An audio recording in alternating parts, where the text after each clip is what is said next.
We mtu akipenda hataki kuachwa, sababu kwenye kuachwa kuna maumivu. Kimlimemba aliyekuumiza moyo, we usilie nyamaza, we usinune, we usiumie. Kimkumbuka aliyekuumiza moyo,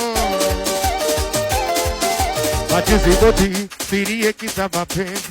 Tafuta unayemlilia hakupendi, tafuta sinune kisa mapenzi. Tafuta lokununisha machozi boti usilie. Mtu akipenda hataki kuachwa, sababu kwenye kuachwa kuna maumivu. Kimkumbuka aliye kadogo kale, nipige makofi, makofi, makofi, makofi, makofi, makofi. Piga tena, piga makofi, makofi. Usione nini? Bado minusieno. We mtu akipenda hataki kuachwa, sababu kwenye kuachwa kuna maumivu. Kimkumbuka aliyekuumiza